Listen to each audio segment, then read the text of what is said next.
Alhamdulillah alladzi bi ni'matihi tatimmu shalihat.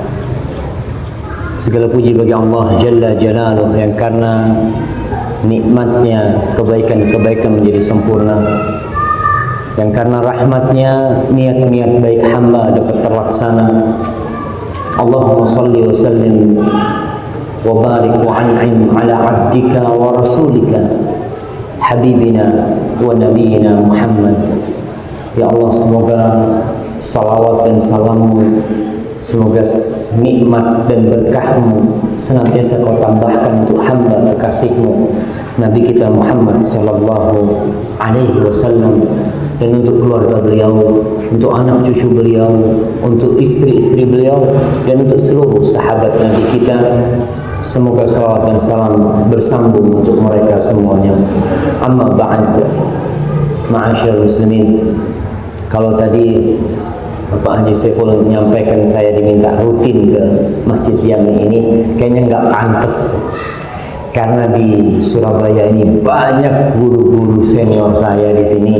Ada Ustadz Mubarak, Muallim, dan Ustadz lain yang ada di Stay Ali bin Abi Thalib. Jadi saya ke sini cuma mampir paling nggak. Alhamdulillah. Terus di Jember itu ada sekolahan mirip Stay Ali, namanya STDI. STDI itu sekolah tinggi di Rosak Islamia, tapi ya sama dakwah sama lah, cuma nama aja yang beda. Imam Syafi'i, semoga Allah Jalla Jalaluhu memberikan kekuatan kepada umat Islam di Indonesia ini untuk bisa memiliki sebuah universitas Islam yang berbasis Al-Quran dan Sunnah sesuai dengan pemahaman salafus saleh.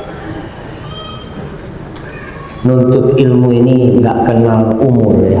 Kalau kita lihat ada yang sudah jenggotnya putih-putih ternyata masih ngaji. Kadang-kala bikin ustadznya keder juga ini. Nanti saya ingat dengan Imam Ahmad bin Hanbal. Imam Ahmad bin Hanbal rahimahullahu ta'ala, beliau imam ya. Diceritakan oleh salah seorang sahabat dia, pada suatu hari dia berada di Baghdad, Ismail al-Ansari. Dia melihat Imam Ahmad ini lagi berlari-lari sama anak pegang sandalnya bersama anak-anak muda untuk ke tempatnya syekh untuk cari ilmu, untuk ngumpulin hadis. Dikejar sama temennya ini sambil diangkat bajunya, yang namanya thawb ini kalau lari kan harus diangkat dulu supaya kenceng larinya. Dikejar Imam Ahmad sampai kedapatan. Kemudian dia tegur, "Ya Aba Abdillah, ila mata ta'du ma'a haula'i sibyan?" Wahai Abu Abdillah, kunyanya Imam Ahmad Abu Abdillah, sampai kapan kau ini akan lari-lari sama anak-anak itu? Ditoleh sama Imam Ahmad, ilal maut, sampai mati. Subhanallah ya. Benar, menuntut ilmu itu sampai mati nggak kenal ya, yang sudah putih jenggotnya, yang masih hitam jenggotnya, yang belum tumbuh jenggotnya, juga semuanya sama-sama menuntut ilmu. Dan semoga pada sore hari ini Allah Jalla Jalaluhu menurunkan rahmatnya buat kita yang menuntut ilmu di sini.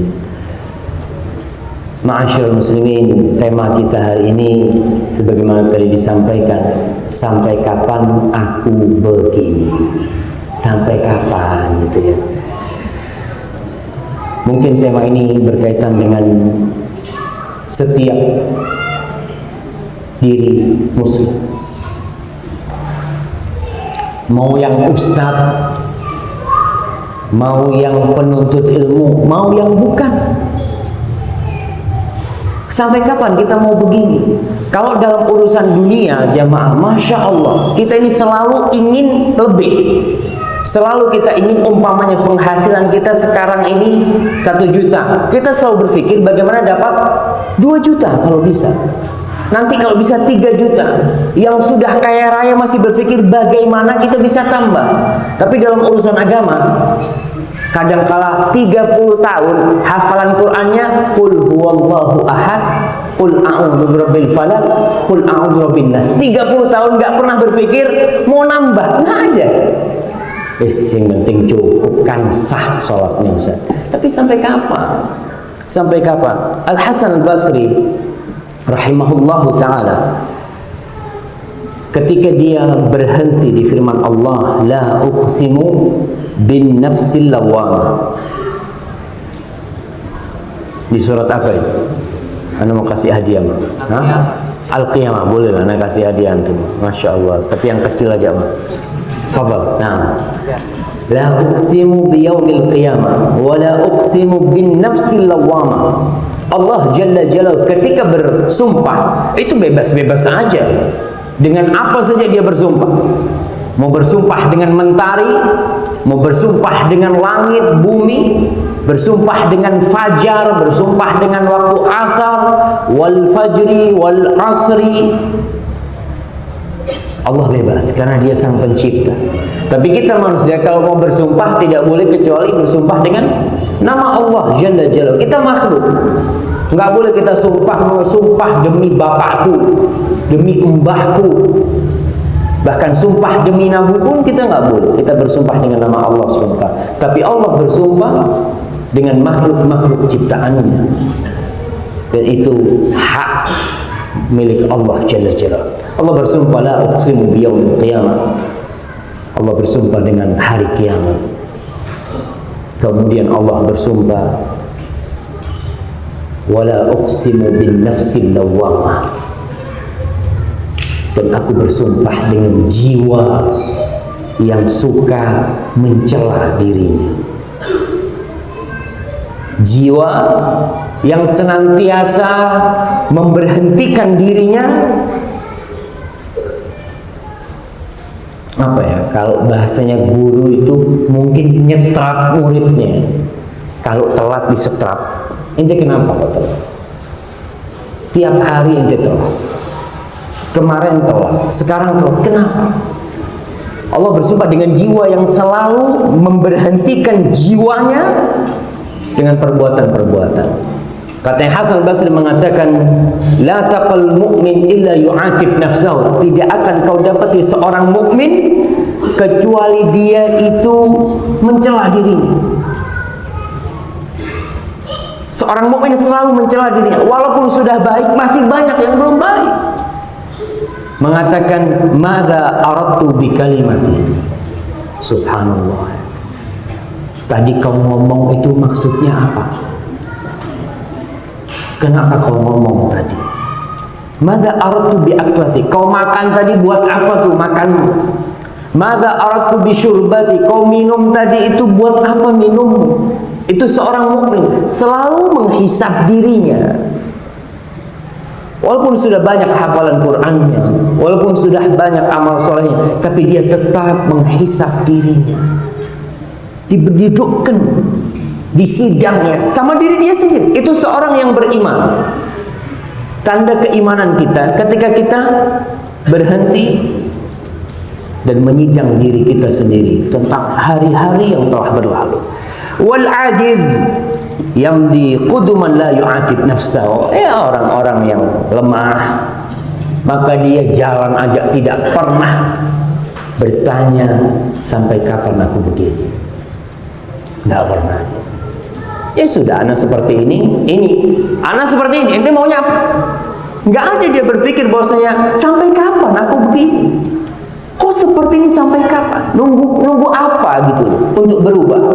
Padahal dalam urusan dunia kita katakan manusia ingin berubah, ingin tambah baik, ingin ekonominya masya Allah. Dan kita lihat orang-orang itu ketika dia ingin berubah, insya Allah Allah akan merubah dia.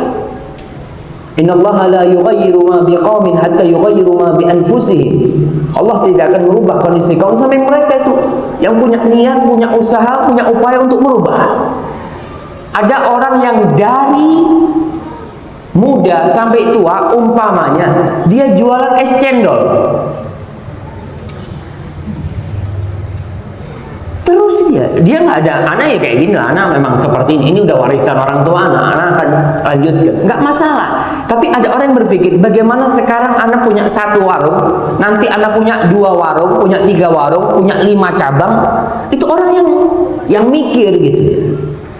Urusan dunia nggak apa-apa, tapi yang lebih penting adalah urusan akhirat. bagaimana kita mendudukkan diri kita, apalagi yang sudah umur 40 tahun. Masehi apa Hijriah? Hijriah. Hijriah. Nah, siapa yang jamnya pakai Hijriah sekarang? Mana? Nah, mau tanya nih orang-orang Surabaya ini, jamnya tanggalnya pakai Hijriah. Masya Allah, fadl, anda kasih hadiah antum. Masya Allah, ada dua di sini. Kalau ada dua mah hadiahnya biar sama. Nah, fadl. Nah, betul jamnya antum pakai Hijriah. Oh, HP-nya pakai Hijriah. Oke, nggak masalah. Masya Allah, barakallahu fikum. Betul, Mas. Masya Allah, masya Allah, masya Allah. Nah, 40 Hijriah. Terus terang, manusia ini takut tua. Takut tua. Dia umurnya kalau Hijriah tambah tua. Umpamanya sekarang umurnya ente berapa? Anak sekarang Ustaz 51 umpamanya. Itu hitungan Masehi. Kalau Hijriah berapa? Bisa 52, bisa 52 lebih sedikit.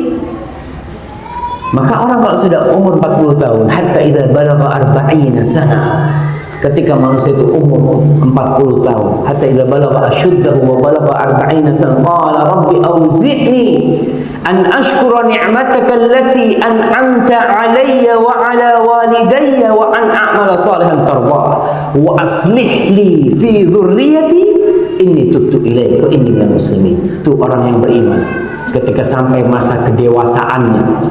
Orang itu sampai masa kedewasaannya, puncaknya itu umur 40 tahun. Para nabi diutus jadi nabi ketika umurnya 40 tahun. Hijriah, ingat.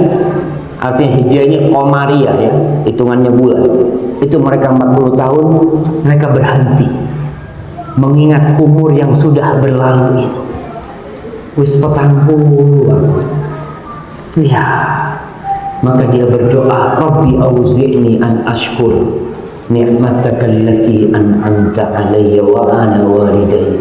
Ya Allah, bantulah aku untuk mensyukuri nikmat-Mu. Aku bisa sampai umur 40 tahun.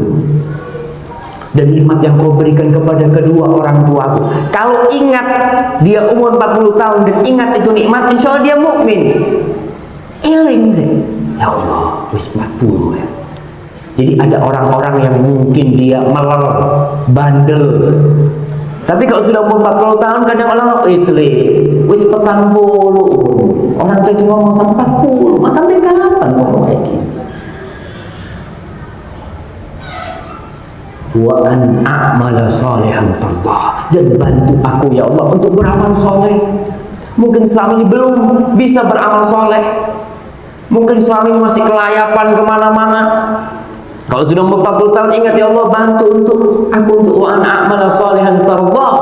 Kemudian wa aslih li fi dzurriyyati inni tubtu ilaika. Ya Allah, perbaiki keluargaku ya Allah, perbaiki anak keturunanku ya Allah, dan aku bertaubat kepadamu, dan jadikan aku orang-orang yang Islam, yang berserah diri kepada Allah Subhanahu wa taala.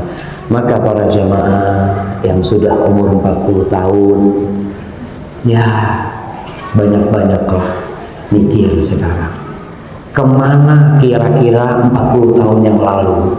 Dan ini pelajaran untuk yang belum 40 tahun, supaya tidak seperti yang 40 tahun tapi ternyata 40 tahun kosong, sholatnya bolong-bolong. Banyak mungkin yang sholatnya ditinggalkan, tapi alhamdulillah dapat hidayah. Ya ingat, nikmat dari Allah Subhanahu wa taala. Ada dua nikmat. Dua nikmat dari Allah Jalla Jalaluhu yang orang terlena dengan nikmat itu, yang seakan-akan itu bukan nikmat. Apa? As-sihhatu wal farah. Rasul sallallahu alaihi wasallam dalam hadis riwayat Bukhari mengatakan, ni'matani maghbunun fihima katsirun minan nas. Ada dua nikmat yang kebanyakan orang itu tertipu dengan dua nikmat itu. Tidak merasa itu nikmat. Buat dia, ya orang kan kebanyakan nikmat itu fulus. Kalau dikasih fulus, alhamdulillah. Dikasih sehat, biasa Ustaz. Dikasih sakit baru kerosok. As-sihhatu wal faragh. Dua nikmat itu adalah waktu sehat, kesehatan kita, dan waktu luang kita, waktu kosong kita. Kebanyakan orang dengan sehatnya dia gunakan untuk yang tidak baik. Ketika sudah tua mau berangkat haji, ketika muda, haji ini termasuk ibadah fisik, bukan ibadah duit aja. Maka orang yang tidak bisa naik kendaraan gak wajib haji, walaupun duitnya banyak, karena itu ibadah fisik. Dan seorang yang sudah tua berangkat haji capek. Bahkan antum tanyalah sama orang-orang tua yang pulang haji itu, kebanyakan ngasih nasihat, kalau kau mau haji waktu muda, kalau sudah tua itu capek. Apalagi sekarang pemukiman jemaah haji itu jauh-jauh sampai 8 kilo. Mau jalan ke Masjidil Haram, bahasa Arab tidak bisa. Katanya mereka, Ustaz, kita kalau ke Masjidil Haram gampang. Ke Masjidil Haram dari pemondokannya gampang, tinggal nyetop taksi haram sampai haram. Mulai ini si repot. Mau tanya, mau kemana? Kemana ya rumah kita ini? Mereka susah, apalagi orang kalau yang muda masih bisa lah dia sabar. Kadang kalau supir taksinya itu sampai capek dia ngomong, turun sini wis, gak usah bayar, gak apa-apa. Karena dia capek cari pemukiman jauh. Tapi ketika muda, orang masih muda itu Masya Allah, masih sehat ya, nggak ada masalah. Kemudian waktu luang, waktu kosong, punya waktu kosong, orang santai, ngobrol. Kita lihat orang-orang yang ngobrol habis Isya. Rasul Shallallahu Alaihi Wasallam itu melarang atau membenci tidur sebelum Isya dan ngobrol setelah Isya. Kenapa? Karena setelah Isya ini tidak ada akhirnya kecuali subuh. Kalau antum ngobrol habis maghrib, kita kajian habis maghrib lah umpamanya. Tahu-tahu sudah azan, azan cukup. Tapi kalau ngobrolnya habis Isya, kapan selesainya? Nggak ada. Azan subuh. Na'udzubillah, dan Rasul melarang hal itu nikmat Allah, waktu kosong, waktu luang kita, itu yang paling dilupakan oleh orang. Ma'asyiral muslimin, manusia di dunia ini banyak menyibukkan dirinya dengan dunianya. Sebagian bergelimang dosa, Allah. Apa saja, tidak pernah berpikir halal atau haram. Pokoknya sampai ada istilah Syekh Abdul Muhsin Al-Abbad ketika di Masjid Nabawi, dia cerita tentang kondisi manusia sekarang itu. Mereka berpikir al-halal ma halla biyadih, yang sampai ke tangannya itu yang halal. Orang selalu berpikir seperti itu. Kalau masih di tangannya orang belum milik anak, tapi kalau sudah di tangan anak ini baru halal gitu kan. Tidak berpikir dari mana dia dapatkan caranya, bagaimana. Yang penting anak hidup. Hidup ini memang butuh ongkos, tapi harus tahu harus kita lihat mana yang halal dan mana yang haram, yang seharusnya kita ambil dan mana yang hak orang. Apalagi sekarang banyak mahkamah, na'udzubillah ya. Banyak orang-orang yang kerjanya sebagai pengacara. Ada pengacara di sini? Hah? Ada nggak? Persentasi masuk surganya itu lebih sedikit gitu lah. Lebih banyak persentase masuk neraka. Kata Rasul sallallahu alaihi wasallam, al-qadi thalath. Hakim itu ada 3. Ithnani fin nar, wahid fil jannah. 2 di neraka, 1 di surga. Persentase masuk nerakanya lebih besar. Karena urusannya urusan sama hukum nih. Yang masuk neraka itu yang dia membela orang atau memberi vonis kepada orang padahal tahu dia salah orang. Tapi karena ada fulus, semuanya mulus kata dia. Itu. Yang kedua, orang yang menghukum tanpa dia nggak tahu, tanpa dia tahu itu benar atau salah. Yang penting dia hukum. Dia memberikan vonis, dia membela, buat anak nggak tahu dia benar atau salah, tapi anak alhamdulillah, subhanallah. Kita berapa kali kajian mati lampu? Udah biasa. Jadi kalau udah biasa itu aman ya. Paling enggak buat istirahat ustadznya, dan antum juga bisa istirahat kalau mati lampu. Ada satu penyakit nih di dunia ini yang membuat orang menunda-nunda untuk bertobat. Namanya itu at-taswif. Sampai dikatakan oleh sebagian ulama, at-taswif min junudi iblis.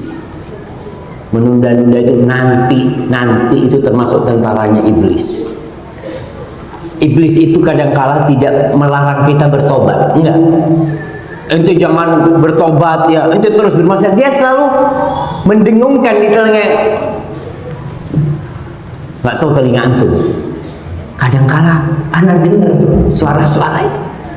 Nanti ente tobat kalau sudah tua, kan masih muda sekarang. Ente lihat tuh orang-orang yang menikmati hidupnya. Nanti kalau sudah umur 60 tahun lah. Makanya katanya orang kalau 60 tahun dekat masjid wajar. Wis mampu lemah katanya. Iya wajar. Tapi apa umur kita akan sampai seperti dia? Itu yang kita nggak tahu. Dan iblis itu janjiin terus, dan dia nanti ketika di neraka ceramah, iblis itu pidato, dikasih kesempatan untuk ceramah tuh, untuk bela diri ya. Karena kan setiap orang itu selalu menyalahkan iblis. Ini gara-gara iblis itu. Iblis nanti di neraka, dia tahu dia bakal masuk neraka, dia tahu. Dan dia sudah janji akan cari sebanyaknya pengikut untuk nemenin dia ke neraka. Maka dia mengatakan ketika di neraka, innallaha wa'adakum wa'dal haq wa wa'adtukum fa akhlaftukum. Janjinya Allah itu benar. Anak kasih janji juga sama ente, tapi bohong janji anak. Dia bohong, janji anak bohong kata dia. Fala talumuni walumu anfusakum. Maka jangan mencela anak katanya iblis. Celah diri ente sendiri. Karena iblis, Allah sudah ngasih tahu nih. Allah itu membongkar rahasia iblis. Iblis ketika dia diberi waktu sampai hari kiamat untuk hidup, dia sudah mengatakan fala ughwiyannahum ajmain. Ya Allah, aku akan sesatkan semua manusia. Semuanya aku akan sesatkan. Itu iblis ngomong itu. Dan Allah ngasih tahu kita, inna syaitana lakum aduun fattakhidhuhu aduwwa. Setan itu musuh ya, musuh kata Allah. Ketahui setan itu musuh, jadikan dia musuh. Karena banyak dari kita yang tahu setan itu musuh tapi dijadikan sahib. Iya, tahu musuh. Maka Allah katakan fattakhidhuhu aduwwa. Jadikan dia itu musuh. Maka hati-hati kalau kita dengar suara-suara bisikan nanti, sekarang belum waktunya.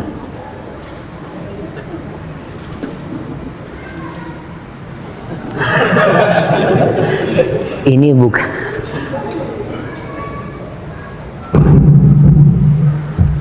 Nah, bukan mati lampu.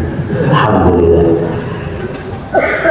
Maka ingat, setan itu terkadang menyuruh kita bertobat, nyuruh kita tobat. Tapi nanti, inti sampai kapan dia mau berbuat dosa? Nantilah inti kalau tua berusaha untuk bertobat gitu. Kita kan iya ya betul gitu ya. Ya nantilah anak nunggu tua. Maka para jamaah, Yahya bin Mu'ad, seorang alim dari ulama salaf mengatakan, alladzi hajaban nas 'anil taubah tulul amal. Yang membuat orang itu tertutup dari taubat itu panjangnya angan-angan dia. Panjangnya cita-cita dia, hayalan dia. Nanti. Maka Rasul sallallahu alaihi wasallam memberikan kepada kita gambaran kita dengan ajal kita. Rasul pernah bikin di tanah tuh, ya, satu kotak, bikin gambar satu kotak. Kemudian ada satu titik di tengah. Dari titik tengah itu ada garis panjang sampai keluar kotak itu. Di garis yang di dalam kotak itu ada garis coretan kiri kanan, contengan kiri kanannya. Rasul SAW mengatakan tentang titik itu, hada insan, nih manusia. Kotak ini ajalnya manusia. Ainama takunu yudrikumul maut walau kuntum fi burujin musyayyadah. Dimanapun kalian berada, maut pasti datang. Pasti datang. Kita ini mau dijaga sama tentara, sama tank-tank yang jumlahnya ratusan, sama pesawat-pesawat. Ini jenderalnya, panglimanya. Maut itu lewat, habis. Aina mataku, dimanapun kau berada, yudrikumul maut. Rasul mengatakan nggak bisa keluar, dimanapun. Tapi ada garis yang dari titik itu sampai keluar kotak ini, ada yang bisa keluar ternyata. Apa? Angan-angannya sampai keluar lewat dari ajalnya. Kau mau hidup berapa tahun sih? Manusia itu tahu paling enggak umurnya 70 sampai 60 sampai 70 lah. Ada yang umurnya mau sampai 150 tahun? Ada enggak 200 tahun? Kita lihat nih, yang tua-tua ini mungkin masih mau panjang umur. Insya Allah manusia itu ngerosol lah. Dia lihat, ya 70, 80. Bahkan Rasulullah SAW mengatakan, a'maru ummati baina 60 wa 70 wa qalilun man yajuzu dzalik. Umur umatku itu antara 60 sampai 70. Sedikit yang lewat. Kita lihat nih di antara kita, di kampung kita, orang tua yang umurnya 80 tahun umpamanya. Sudah jarang sekali. Kebanyakan di bawah itu yang ada. Memang itu. Kita sudah tahu, tapi angan-angannya, kita kalau tahu umurnya 60 tahun, kita tahu nih umur anak 60 tahun. Tiap tahun anak butuh duit untuk hidup 100 juta. Umpamanya. Berarti kalau umur anak tinggal 30 tahun, anak butuh berapa? 3M, 3 miliar. Tapi yang dia kumpulkan 1 triliun. Dan masih minta lagi. Itu manusia memang. Itu manusia. Jadi angan-angannya lewat dari ajal. Yang namanya contrengan yang di dalam kotak itu, di garis itu, itulah musibah yang menimpa manusia. Karena hidup di dunia ini nggak ada yang dari lahir sampai mati itu ketawa. Nggak ada. Bayi lahir ada yang ketawa. Lahir ngekek, anak esok nangis bayi itu. Sampai nanti terus hidupnya. Dia mungkin tertawa, sehari tertawa, seminggu dia senang, minggu ketiga ditinggal mati sama orang-orang yang dia cintai. Minggu keempat gitu, bulan depan dia masih tersenyum. Nggak ada. Itu hidup dunia seperti itu. Sampai ajal menjemput kita, yang namanya kebahagiaan dunia itu atau kesenangan dunia itu bercampur dengan kesedihan, nyampur jadi satu. Pagi tertawa, sore sudah nangis-nangis. Apa katanya? Isu kedelai, sore tempe gitu. Itu kayak gitu. Orang itu nggak ada yang tempe terus ya. Kadang-kadang dia berubah karena memang kehidupan seperti itu. Maka yang menutup orang itu dari taubat. Kenapa kok kita melihat orang-orang wis tuwek Ustaz, kok nggak tobat gitu. Sampai kapan ente mau kayak gini? Kenapa dia belum tobat padahal sudah tua? Karena masih ada angan-angan tadi. Masih ada bayangan, enggak nanti anak tobat. Manusia itu insya Allah ya, yang namanya seorang mukmin, ada keinginan untuk tobat, ada. Keinginan untuk tobat itu ada. Tapi kadang-kala sampai tua belum tobat. Karena adanya angan-angan. Wa alamatut taib isbalud dam'ah. Dan di antara tanda-tanda orang yang bertobat itu meneteskan air mata. Ingat dengan hari-hari kita yang telah kita lalui. Nangis terus. Karena kita akan dihisap pada hari kiamat itu. Semuanya. 24 jam. Kali umur kita. Itu semuanya akan dihisap. Ma yalfidhu min qawlin illa ladaihi raqibun atid. Tidak ada satu ucapan yang keluar kecuali di situ ada yang mencatat dan menyimpannya. Faman ya'mal mithqala dzarratin dzarrah khairan yarah wa man ya'mal mithqala dzarratin syarran yarah. Dzarrah itu apa terjemahan bahasa Indonesia-nya dzarrah itu? Biji salam, atom kadang terjemahkan. Dzarrah itu ya bisa diterjemahkan, itu bisa diterjemahkan antum kadangkala melihat kalau ada matahari, ada seperti debu yang kelihatan, bukan debu dia itu kecil sekali terbang itu. Ketika kita tangkap, kita lihat di tangan kita nggak kelihatan. Seperti itu kita akan lihat nanti kebaikan akan Allah datangkan. Begitu pula keburukan. Jadi ketika kita bertobat, ingatlah nangis di malam hari. Kadang-kala kita lihat, ente kenapa nangis? Itu dia. Iya, belum bayar kontrakan rumah. Masya Allah.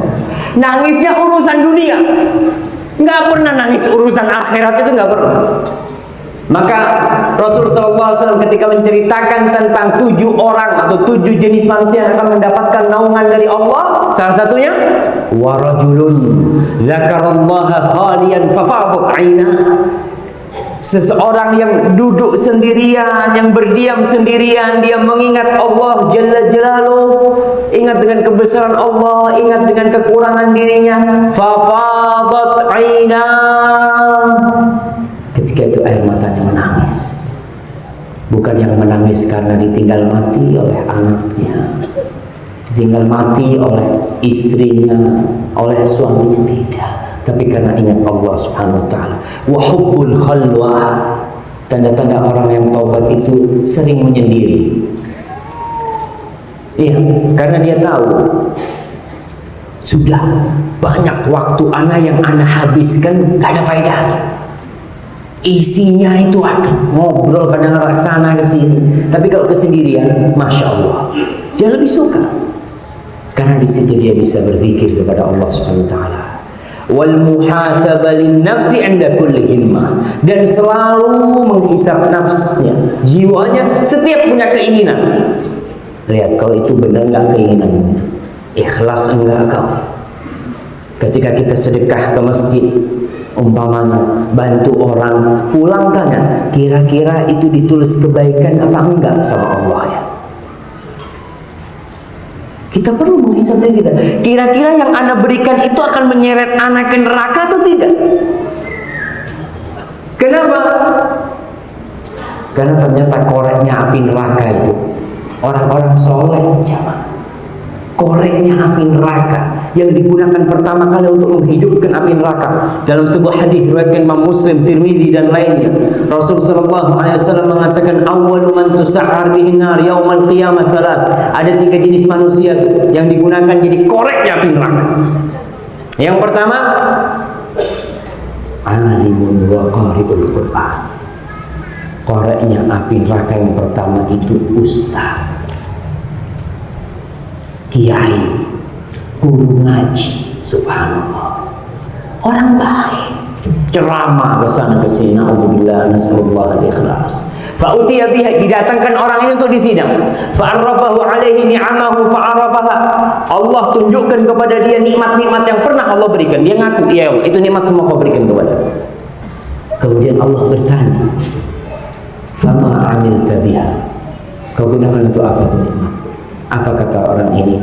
Ta'allamtu fik wa 'allamtun nas wa qara'tu fikal Qur'an. Ya Allah, aku belajar, aku ngaji demi mengharap ridha-Mu.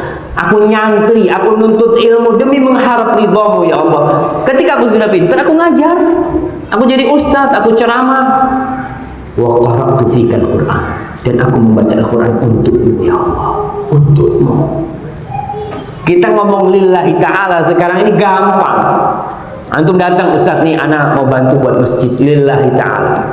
Tapi yang perlu dilihat, bener gak lillahi ta'ala? Kalau ustaz ngomong sama anak, oh masya Allah, barakallahu fikum, mudah-mudahan diperbanyak rezeki antum, diberkahi. Orang ini mengatakan semua aku lakukan itu untukmu ya Allah. Allah alimun bidzatis sudur.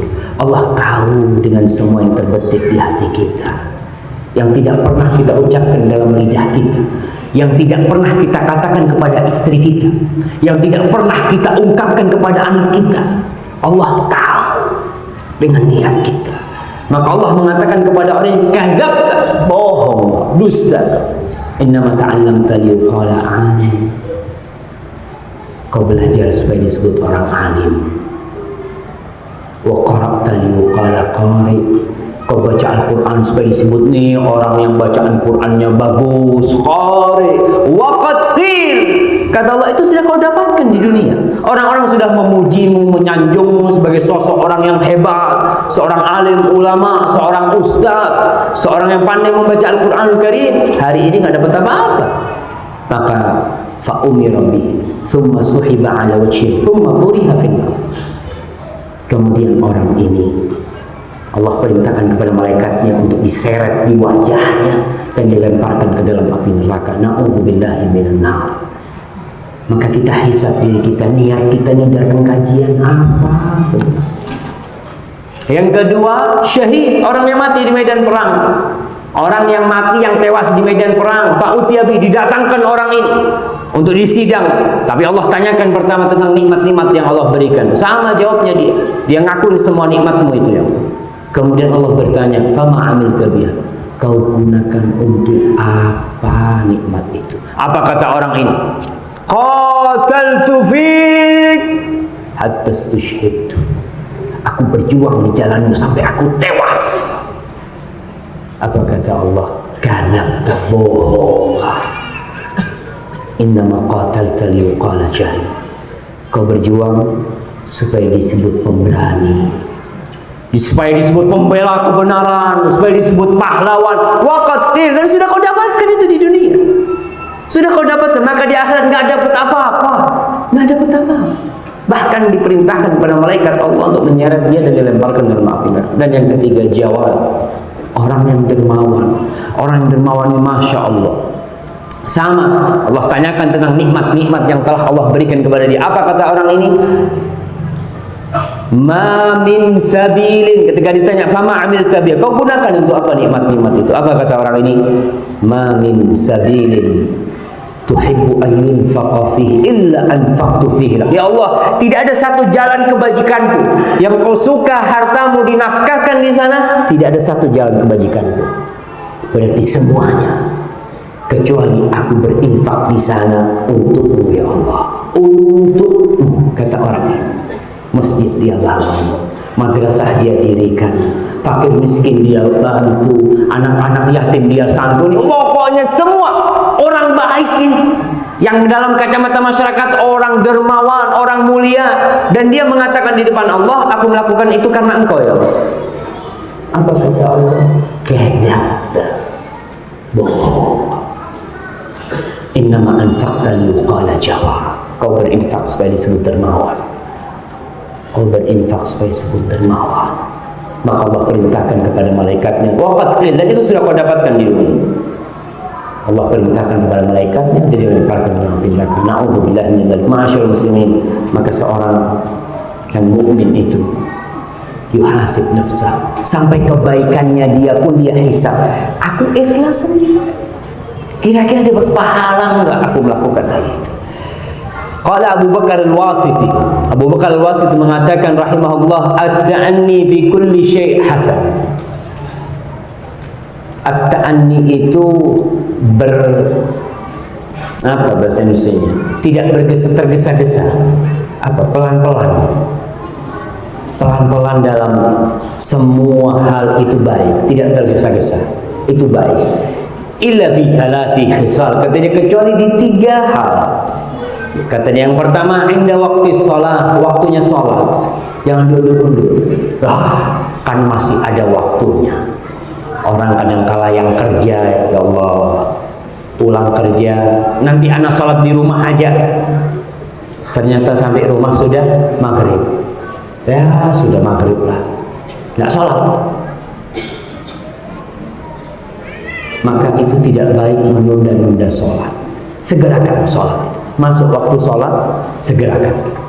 Kemudian wa inda dafnil mayit, ketika mengubur mayit, nggak bagus kita santai-santai dulu, santai-santai dulu, minum kopi dulu, atau mengangkat jenazahnya pelan-pelan, nggak boleh tergesa-gesa, pelan-pelan. Dafnil mayit, para sahabat cerita kalau ngubur sama Nabi, sandalnya sampai hampir copot dari cepatnya jalan jenazah itu. Yang ketiga, wat taubah indal ma'siyah. Yang ketiga, taubat ketika berbuat dosa, langsung jangan ditunda. Ma'asyiral muslimin, ingat, dosa itu melahirkan dosa. Dosa itu melahirkan dosa. Sebagaimana hal jazaa'ul ihsan illa al-ihsan. Orang yang berbuat kebajikan, Allah akan kasih imbalan berbuat baik juga. Makanya jangan sampai antum merasa sudah baik ketika berbuat dosa, Anda masih baik nih. Karena dosa yang kita lakukan itu akan menyeret kita kepada dosa yang selanjutnya. Kalau kita nggak tobat, terus akan diseret sehingga habis kebaikan kita. Dan orang yang biasa sholat malam, biasa sholat duha, kemudian dia tidak bisa sholat, coba tanya, kenapa? Mungkin ada dosa yang kita lakukan. Ada sebagian ulama yang mengatakan, hurimtu qiyaman lail syahr. Aku dihalangi dari melaksanakan sholat tahajud selama 1 bulan. Li dzambin asabtu, gara-gara satu dosa aku lakukan sebulan nggak bisa sholat malam.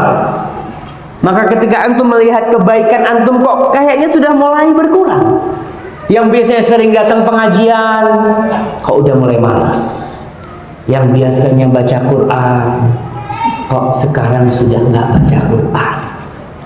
Coba dipikir, jangan-jangan ada dosa yang aku lakukan. Kita tahu berbuat dosa dengan tidak dari mana? Dari ilmu. Ada orang yang tidak merasa berbuat dosa karena dia tidak tahu kalau itu dosa, karena dia nggak punya ilmu. Tapi kalau dia rasakan, kenapa aku kok tambah jauh sama Allah sekarang ini? Padahal dulu aku biasa puasa sunnah, kok sekarang udah jarang puasa sunnah. Jangan-jangan ada dosa yang pernah kita lakukan, ma'asyiral muslimin. Maka cepatlah bertaubat, jangan ditunda-tunda. Allah Jalla Jalaluhu mengatakan dalam surah Al-Hadid ayat 16, alam ya'ni lilladzina amanu an takhsha'a qulubuhum li dzikrillah wa ma nazala minal haqq. Apa belum tiba saatnya buat orang-orang yang beriman agar hati mereka khusyuk, tunduk untuk zikrullah dan untuk apa yang Allah turunkan dari kebenaran itu. Wala yakunu kalladzina utul kitaba min qabl fatala 'alaihimul amad faqasat qulubuhum. Dan mereka, agar mereka tidak menjadi seperti orang-orang yang sebelumnya yang dikasih Alkitab, yang mereka menunda-nunda waktu taubat mereka. Fatala 'alaihimul amad faqasat qulubuhum, sehingga hati mereka menjadi keras. Saya katakan tadi, dosa itu akan melahirkan dosa. Dan seorang yang berbuat dosa, nukita fi qalbihi nuktatun sauda, akan ada noktah hitam di hatinya. Hati itu apa jemaah? Bahasa Arabnya apa? Al-qalbu. Bahasa Indonesianya jantung. Cuma terjemahannya sekarang hati. Jadi al-qalbu itu adalah jantung. Yang kata Rasulullah sallallahu alaihi wasallam, ala inna fil jasadi mudghah, ada sebongkah potong daging di dada manusia itu. Kalau benar semuanya benar, kalau rusak semuanya rusak. Apa itu? Al-qalb. Al-qalbu itu banyak diterjemahkan hati. Hati itu kalau bahasa kedokterannya apa?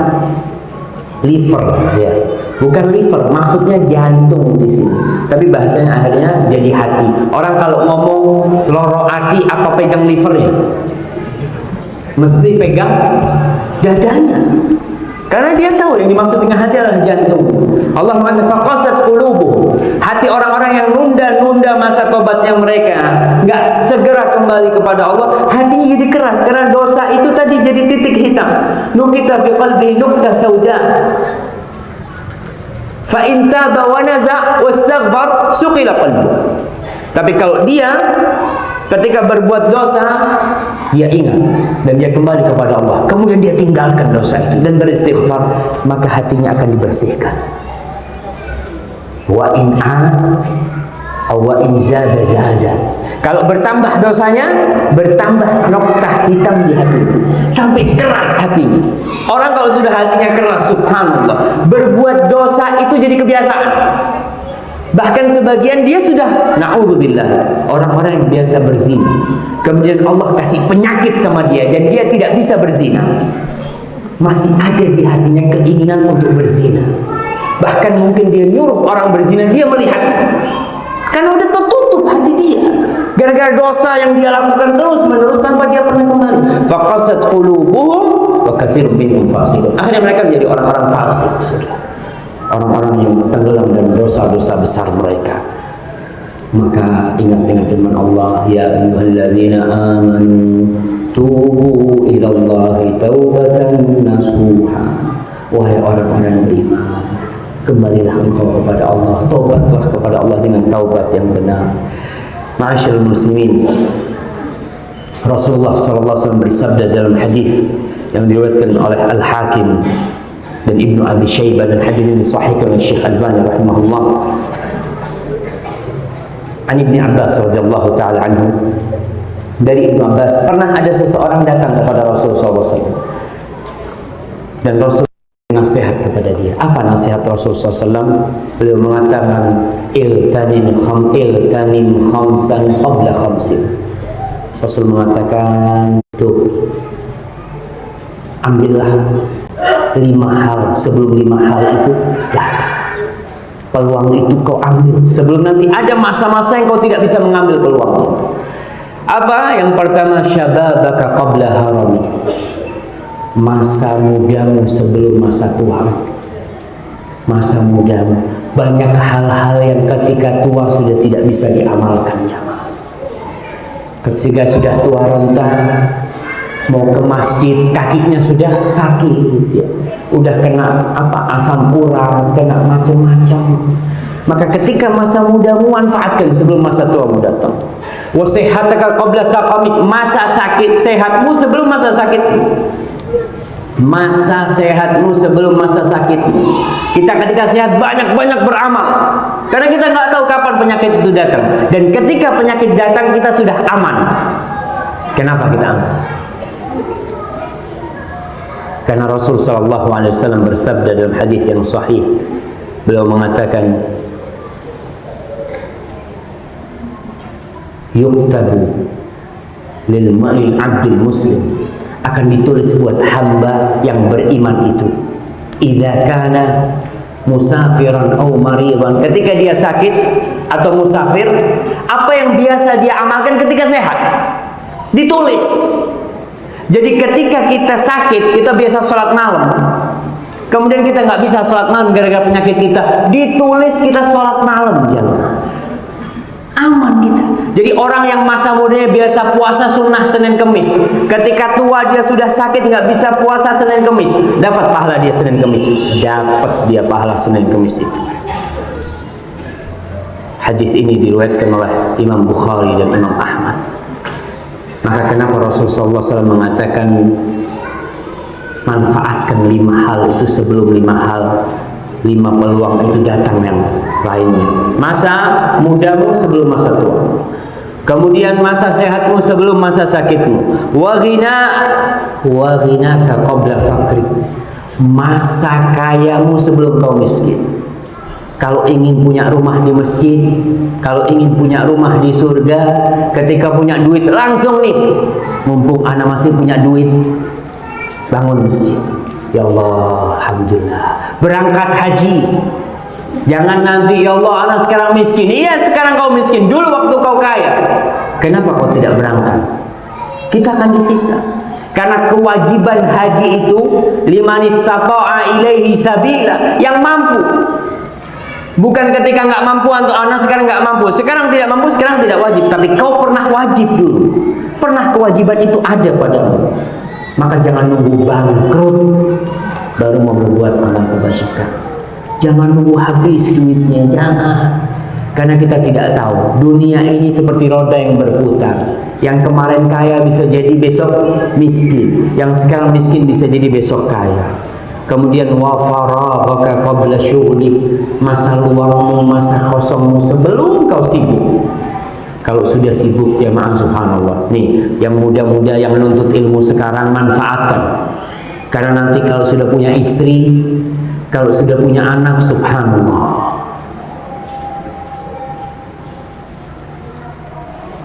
Udah azan? Belum. Jamnya betul ini. Kok jam 6 lewat? Hah? Subhanallah. Ana dari tadi ngeliatin jam itu. Masya Allah. Iya. Supaya ustadznya cepat berhenti gitu kan. Ya, kita akan selesaikan insyaallah. Wa faragha qabla syukur. Jadi yang muda-muda yang masih masa kosong nih untuk nuntut ilmu manfaat. Ana pernah dapat nasihat dari kakak kelas, Syafiq, ente waktu di Madinah, ente cepet-cepet nih nuntut ilmu sebelum ente punya anak. Karena kalau sudah punya anak, subhanallah, pagi ngantarkan sekolah, siang jemput, sore ngantarkan tahfidz, sudah sibuk. Jangan berpikir nanti anak kalau sudah nikah punya anak mau fokus nuntut ilmu. Susah sudah ketika punya anak dan punya keluarga itu. Maka manfaatkan masa kosongnya. Ketika nggak punya pekerjaan, alhamdulillah ya Allah, langsung buka Quran. Ketika sibuk, kita sudah mengamalkan waktu kita itu. Wa hayataka qabla mautik, dan masa hidupmu sebelum kematian itu datang. Ma'asyarul muslimin. Maka cepat-cepatlah kita berusaha untuk bertobat kepada Allah Subhanahu wa taala, yang masih muda apalagi yang sudah tua. Dan tobat itu banyak sekali faedahnya. Semua orang, hampir semuanya pernah berbuat dosa. Kata Rasul sallallahu alaihi wasallam, "Law lam tudhnibu la dhahaballahu bikum, thumma la jaa biqaumin akharin yudhnibu fayaghfirullahu lahum, fayastaghfirun fayaghfirullahu lahum." Kalau kalian tidak berbuat dosa, niscaya Allah akan hilangkan kalian. Allah akan datangkan orang-orang yang berbuat dosa. Kemudian mereka berbuat dosa dan mereka beristighfar, bertobat kepada Allah, dan Allah ngampuni mereka. Maka berbuat dosa itu wajar. Yang nggak wajar yang tidak bertobat kepada Allah Subhanahu wa taala. Dan ketika kita bertobat, subhanallah, yubaddilullahu sayyi'atihim hasanah. Allah gantikan semua dosa yang pernah kita lakukan semua dengan kebajikan. Jadi kalau kita punya dosa, 1.000.000 dosa, kemudian kita bertobat, 1.000.000 dosa itu berubah langsung berganti amal kebajikan dengan syarat tobat. Apa syarat tobat itu? Syarat tobat itu 3 atau 4. Yang pertama, menyesal. Ya gimana kalau kau tidak menyesal? Ada orang-orang yang membunuh, umpamanya membunuh dan dia puas karena sudah balas dendam. Wah, saya puas membunuh dia. Maka dia tidak akan diterima tobatnya karena dia tidak menyesal. Yang pertama tobat, pertama menyesali. Yang kedua, meninggalkan perbuatan dosa itu. Karena kalau ngomong ana sudah tobat, ana nggak mau lagi berbuat dosa, tapi ternyata dia masih berbuat dosa. Seperti peminum yang di tangannya ada minuman keras, ya Allah, ana tobat ya Allah. Tobat. Kadang-kadang gitu kita kasih nasihat jangan tobat, nggak diterima tobatnya karena kau masih melakukan dosa itu.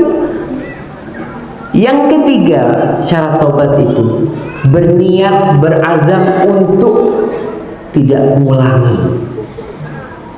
Berniat untuk tidak mengulangi. Dalam artian kalau dia ngulangin lagi, kemudian dia bertobat lagi, tobatnya diterima nggak?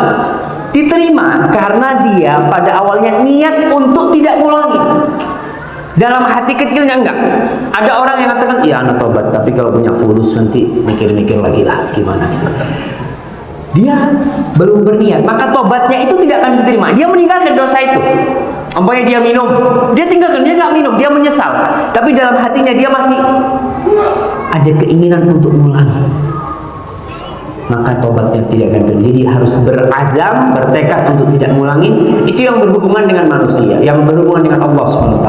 Dosa yang berkaitan dengan manusia tambah satu syarat lagi, yaitu meminta dihalalkan, minta maaf sama manusia.